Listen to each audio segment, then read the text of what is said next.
Hello, everyone, and welcome back to one of these interview episodes of the SWW show. I'm Mike, and today with me a special guest from definitely decently around the world. To get us started, do you mind introducing yourself and the game we're here to talk about? Yeah, so my name's Jake Prithock. I'm the solo dev known as Beyond Booleans, and we're going to be talking about my new game Carnival, which was released yesterday. First, congratulations. I always like to say, people, independent of anything else, releasing a game by itself is is something that should be proud of, and obviously, as you know, a ton of work.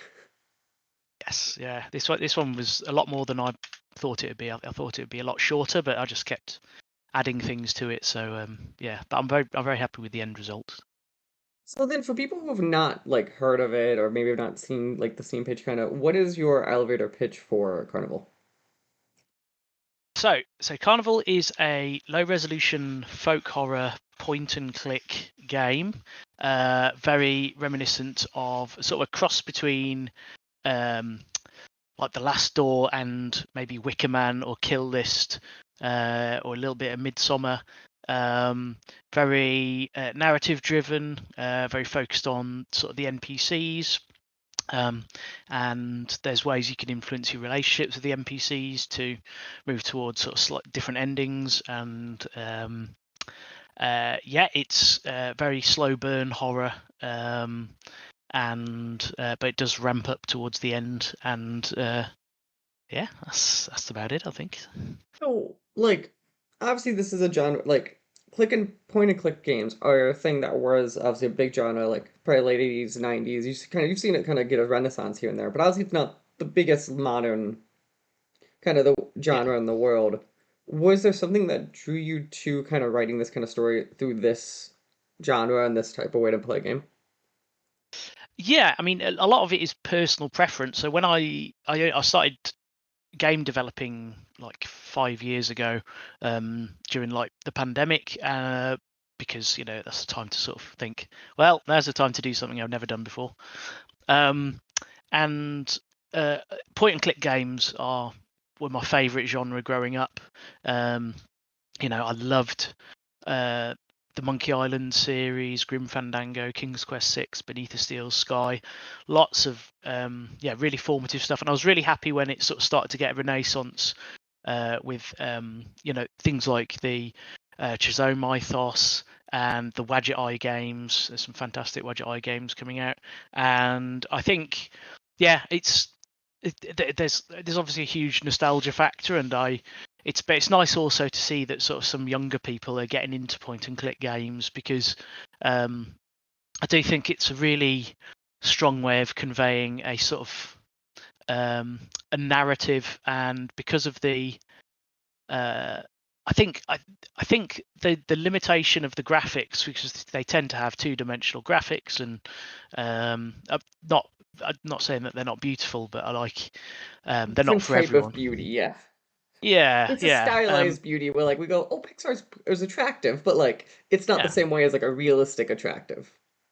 Yeah, and I think that means that it doesn't draw away from the story, and so the story can sort of take center stage. And yeah, and I think I couldn't really tell you why psychologically I love the the mixture of narrative and solving puzzles, but I just do. So and horror, as well. Horror is has always been one of my favorite genres of sort of TV and film and books. So yeah, it just sort of made sense that I'd go into it. And yeah, there's a few games that really sort of influence but I thought, if I'm going to do a game, I should do something that I'd want to play. So I didn't really think about what would sell when I made Abscission, which was my first game. I just sort of tried it and just tested to see if anyone would like it, and it was just for myself more than anything. So Those are at least I would. It's interesting because there are times they're annoying, but in a lot of ways, they're for me the most fun games to design are the games that I would want to play because you kind of sit down and go, what did I hate? What did I want? What do I yeah. like? I'm kind of curious because I want to jump back here. So you said obviously this is a horror game, right? You're going through talking things. Horror to me isn't interesting thing because I feel like in a lot of modern horror, we think of it as like jump scary or like in modern things else you talk about like games being hyper realistic, like you could make things look very eerie and scary. Like you kind of have this interesting thing of because you're stylized, it's a lot of the writing that has to kind of hold the weight and kind of the almost like the user has to be like, I see a thing that's kind of scary, and then I put in the rest of why this is scary. How did you kind Yeah. of find that interesting balance since you had these limitations just graphically of the horror part?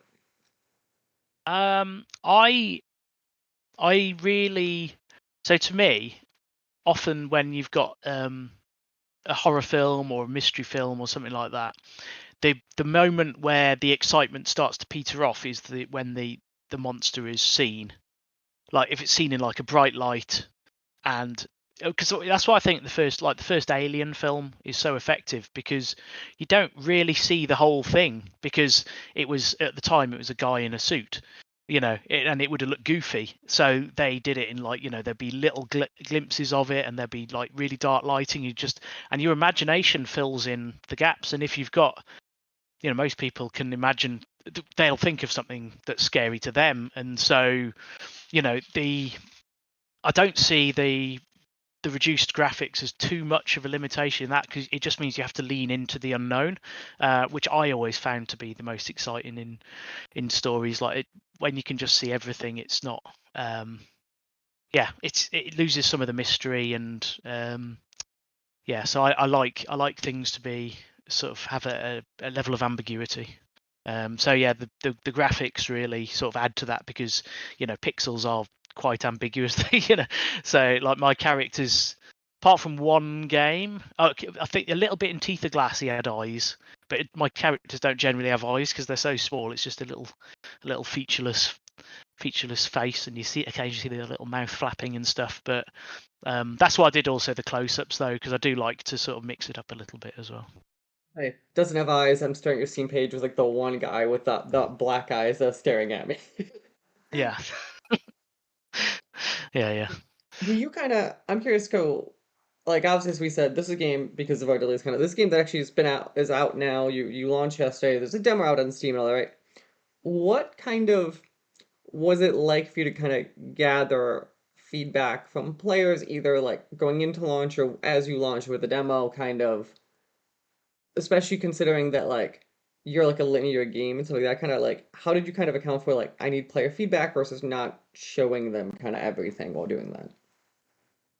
Yeah, well, that's a very good point, because when you do get feedback, and I know that a lot of people who, I had a lot more testing on Carnival than I did with Abscission. Abscission launched with quite a few bugs which I hadn't found, and that's why I sort of said, right, this time I'm gonna, get it as good as I can be, and so that means having a few testers, and I had some testers, and the feedback was pretty good.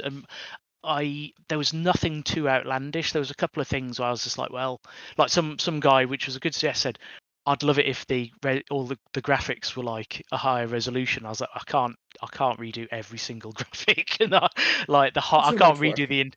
the. I was like, no, so that won't happen. But I understand, because some people really liked the lo-fi. So like my previous game, and most of my games are 320 by 180, which is very low resolution anyway, but this was actually 180 by 90 and then scaled up twice, so it's really low resolution. And I'd seen it done in the last store, and I thought it was very effective there, and I thought, and I made sure as soon as I saw that, I was like, okay, I want to try that. I won't look at anything else for the last store, because I don't want to copy them. So my models, I didn't like try and copy any of the shapes. So I was like, because I loved the last store when I played them, but I thought I'll just go very low-fi and then see what happens. And it was going to be a really short game, which is why another reason why I did the lo-fi graphics, because I could do them relatively quickly compared to the other graphics. In the end, then it just expanded and expanded. But yeah, so going back to the question, I it's about sort of taking what's useful. I laid out at the outset. I said some of your advice I'll take, and some of it I'll thank you for, and I won't be able to implement. And that's just sort of nature of the beast. But I had a lot of help from Laura Hunt, who's a developer behind If on a Winter's Night for Travelers, and she's really there's lots of little things that I hadn't thought about, and yeah, I've learned a lot during the process of this game. And I think it'll help me a lot in the development of future games. And she didn't pull her punches, and she was like, you know, you need to change this. That's not a good puzzle.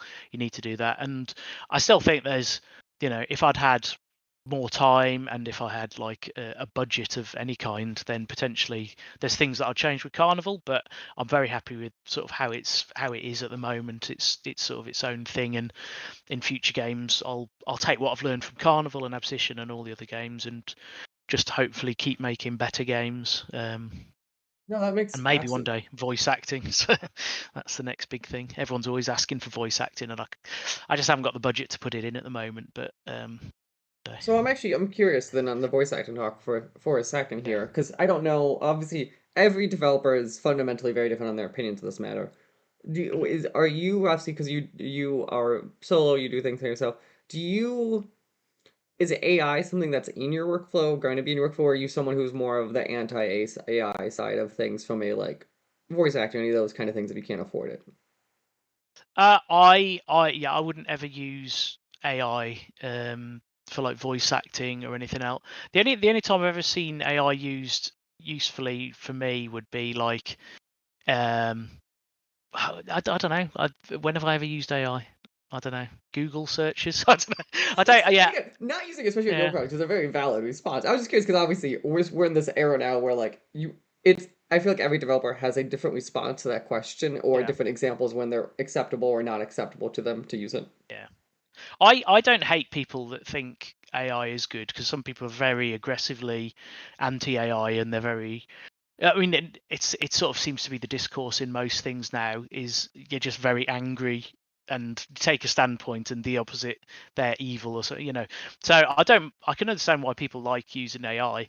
It's just not for me, and I like the idea of sort of supporting people who want to, you know, use their creative talents and want to, you know, there's people I've got in mind that I'd like to use for voice acting in the future. If I want to try and get my skills high enough so that I can justify the outlay of cost, because, you know, I don't know if my games are going to be successful. If I end up making a loss on it, and I've spent like 2 years on it, it's going to be very difficult. But I, you know, I'm hoping that if I get enough skills, I'll be able to justify an outlay for voice acting, get some voice actors, and I don't mind using unknown. You know, I don't want to get any big names or anything. But there's been a few YouTubers who've done voiceovers during their playthroughs of my game, doing the voices, and they're like this, and who happen to be, you know, voice actors as well on the side.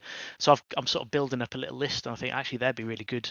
So my hope is that yeah, probably not my next couple of games, but maybe soon in the future I'll be able to start putting voice acting in. Also, then I've got to work out how to code it. That's another battle. So I've got to learn something new. The what is actually totally meant to ask. What is like this game, the last one? What engines do you tend to work in? I use Adventure Game Studio. Oh, okay. So when I, yeah, so when I was, which not many people use, so, but it's behind a lot of the adventure games. Like this year, there's a couple of big ones like Rosewater and Broken Skies. Yeah, Yeah, to the me it's Wedge like Eye one. RPG Studio where it's one of those background engines that people don't realize how common they are, especially in the indie scene. Yeah. Yeah, and once you know about it, you can sort of recognize it in games. And then, like when I started using it, I realized that some of my favorite games had been used, like Techno Babylon had used it, and the Chazo Mythos games by Yahtzee, they'd all been on Adventure Game Studio. Because I just googled what's a good engine for making point and click games, and so I've learned that, and I've no idea if any of the coding applies to any other engine or not. I've just learned this, so I'm kind of stuck in my ways. I mean, it's the kind of games I like. I like doing like really lush, detailed backgrounds, um, and I like little sort of like bit of pixel hunting and searching for things. So I think I'm going to be stuck in this genre, whatever. So it's, yeah, I'm Well, that's staying with it. that's very fair. I was gonna say let's kind of jump back into this probably like obviously as people know, kind of Carnival. It's a point and click venture or horror game. I'm kind of curious. Do you have any kind of like favorite characters you like to highlight, or kind of favorite things that you like to like tease people, kind of be like what they could experience or who they could interact with, kind of when going through?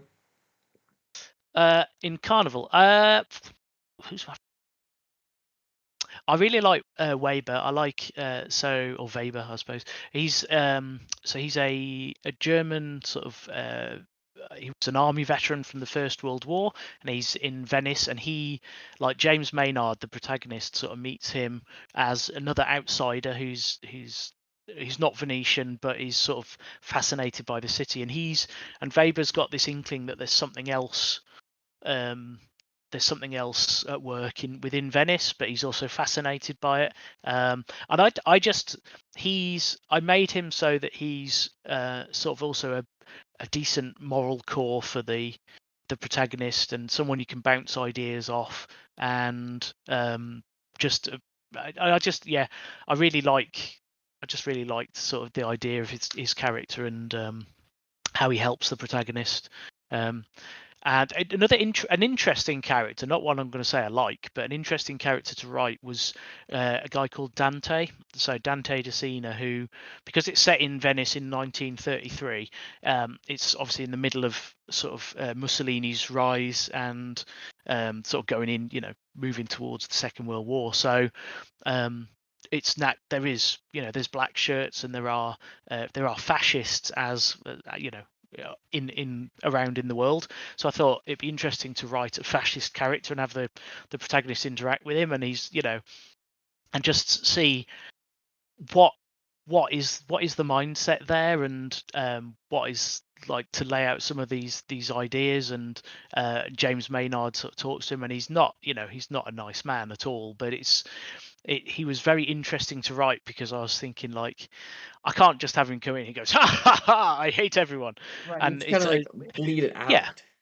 I know what. Yeah, didn't want to be two dimensional. I want him to be, because I wanted to sort of try and because I do think that because I know people's political allegiances can change and things like that, and no one's stuck like that, and I'd like to believe that no one is completely evil. So I wanted to give him some sort of layers. He's just not in a very good place at the moment, and so that was interesting to write. But yeah, if anyone listening, I am not sympathetic to fascists. So, and I was not sympathetic to fascists in the game. But yeah, it was an interesting character to write. So This actually leads me to an interesting thing. So obviously, as you said, this is a game that's obviously fiction, but like based in relatively a real time or relative like real places. What kind of was your line kind of this should be more reflective of real life or possibility versus I'm in a fictional world, I kind of play with the rules. yeah, it was difficult. I mean, I hope I sort of struck a balance. I wanted sort of I wanted to highlight sort of, because I thought that in the game it becomes quite obvious that the Venetians that James is talking to are very very traditional, and they love Venice, and they want to keep things as they are. And I'm not particularly of that mindset generally, but I wanted to see, well, why would people want to keep that? And I thought, well, I've been to Venice and Venice was beautiful, and I'm thinking, well, that'll be part of it. So I wanted to highlight sort of the beauty of Venice, but also I'm writing a very there's dark lying undercurrent in Venice. So I wanted to tread a line between showing how wonderful Venice was, but this fictional dark undertones, which I hope no one thinks I actually think that everyone in Venice is uh, you know crazy. They're not. It's so that was I wanted to add sort of little elements. So locations are real, but people are completely fictional. But yeah, I just wanted to try and think about what would it be like, and also the not everyone in, again, so people aren't two dimensional. There's Arduino, who's the host. He's very very Venetian and very staunch supporter of keeping things as they are. And then there's his son, who has a different view, and and it's how that interplays as well. So yeah, it's I just wanted to make sure that people knew it was fiction, but there was just a few elements of reality in there just to make it believable, really. Oh, that actually makes a lot of sense. It's always interesting to me, especially like when games go like here's a real place, but like here's kind of a real time. Like it's kind of thing, and then you have to be like, Yeah. okay, so what existed then and what didn't? Like it's kind of like this interesting back and forth. But obviously, as we're talking, Carnival, it came out yesterday, right? This will post later this week, so it's really fresh, kind of out there. What kind of, based on initial feedback or kind of initial performance, kind of are you thinking your next steps in? Are you thinking you're going to work on kind of working on this game some more? Or are you going to work on your next project next? What kind of are your kind of thoughts going? Um, I think, yeah, with this game. Short of, I think the bug testing was pretty good. There's not been a lot of feedback. I mean, it's still very early days, but I'm a lot more confident that there's not going to have to be huge patches for this. I don't. It's not a kind of game you'd really expand with anything. I'm hoping to bring out the soundtrack. Um, I've just looked at the page and the soundtrack. I thought I'll add a soundtrack, and I haven't finished it yet, and it's just popped it on the page, and I'm like, oh, okay, that's not great. So I'm gonna have to. But so it's all, yeah, learning curve. But I think short of like some emergency things. There's a couple of features which some people have mentioned, which I might implement, but they'll be very quick. But otherwise, I'm already sort of working on my next game. And if anything comes up, I'll be able to fix it. But that's sort of it for Carnival. And that's not to say the story doesn't link to other stories that I'm doing. So yeah, I'll be moving on to my next. I've got a short game coming out called Snarl, which I'll release for free or donations on Itch.io, which ties in with a couple of other things, and then I'll be working, trying to finish off the tragic loss of M. Slazak, which I've got a demo out as well, which I actually started before Carnival, and then Carnival sort of took over. But I'll go back and I'll finish that, and then I've got some other ideas I want to do. There's a Japanese horror that I want to do, which is based on a choose your own adventure book that I wrote a while back. There's another. There's a few things I've got in the pipeline. I'm always like 5 or 6 games ahead, so in my head. So, Well, I feel like yeah, that's true of a lot of development, especially when you're like solo or small things. You're like, well, they all could go fast, or I could run them in parallel. Like stuff has to kind of marinate. Like, yeah, yeah. no, that makes sense.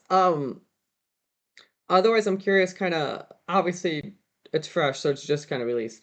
Has the feedback, or is the feedback kind of going into the launch of Carnival what you kind of expected it to be?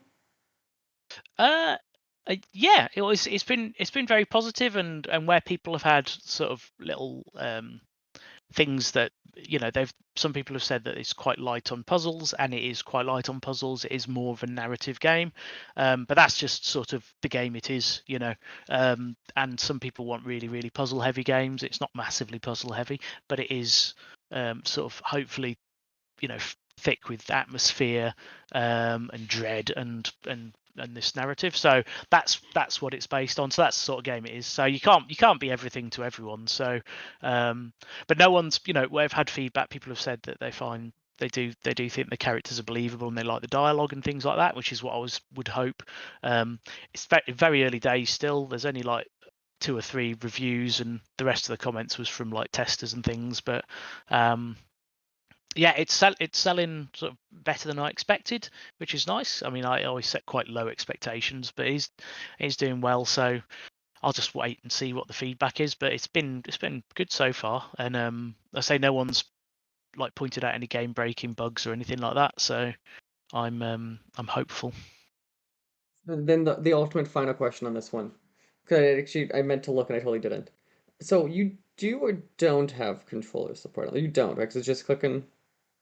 I no, I haven't implemented any. And I still say it won't, magically work, but yeah, it's because I didn't, I haven't got a Steam Deck. I haven't got a way of testing it on Steam Deck, but I've been told it does work on a Steam Deck. But yeah, so I haven't. It's not made for controller. So I think with the level of buttons on there, yeah, that's something that again as I learn, I'd like to, because I'm learning all of this from scratch, and Especially in that it's engine, I don't know kind of how yeah. that all works, I kind of don't the know front either. back Yeah, end. I'd have to look into it. But again, as I get more if it does, if I do, fingers crossed, get more successful, then that's the kind of thing I'd start doing. But I don't want to sort of run before I can walk. So I'm sort of trying to get some basics and get a bit of background and make sure I'm really good at the stuff I can do before I move on to other stuff and add extra features. And that way also people know what to expect and they won't have, I'm not, it's not going to be like a, AAA fully motion video. Actually, I'd say full motion video. No one has full motion video games, do they? So that shows how old I am. Like a point and click game, for motion video might be the Yeah, genre that's a little less popular. that's true. That's true. Yeah. That's the other niche one. Yeah. So yeah, it's not like going to be a AAA game, but I don't charge a AAA price. It's just it is what it is, and hopefully it's if you like narrative games and horror and slow burn stuff, then I think hopefully you will enjoy. Yeah, because currently it ends on September 8th, but it is currently on Steam in this United States dollars, so check your local currency. It's 10.19 being 15% off, otherwise it's 11.99 for full price, or you can buy looks like both your games right now for a fun $13.21 bundle. So a thought for people always if you want to support a developer. Games are on sale currently. But as we kind of wrap it up here, I'd like to leave the floor with kind of you for if there's anywhere we should be sending people, if there's any, if there's go wish list stuff, go where to buy, kind of where do we send all people and for them all to go check things out. So yeah, my games are on Steam under Beyond Booleans. So search for Abscission or Carnival. There is a double pack that I've done as well. So you get another extra 10% off if you buy Abscission and Carnival, and Abscission is currently on sale at 50% off as well. So you can get both of them for sort of nice discount. And I also have like social media on X under at Jake Prithik and Blue Sky Beyond Booleans. And I do post a little bit on Facebook, but I often forget. No, Yeah, and I that also is got my own site, beyondbooleans.com. Beyond Blue. We'll make sure to link to it too. So again, we want to say thank you again for taking time to talk to me today. Again, congratulations on the launch of Carnival. Again, as you're hearing Very this, much. this game is like brand new, so go at least check out on Steam. There is that demo available. As you said, it's on sale. Again, best of luck as you continue your development journey between fixing this and working on, as you said, your next half dozen games that you have in some capacity mentally started to work on. So, That's great. Thank you very much. yeah. Well, you have a great one then. Yeah, you too. Thank you very much. Thank you for having me.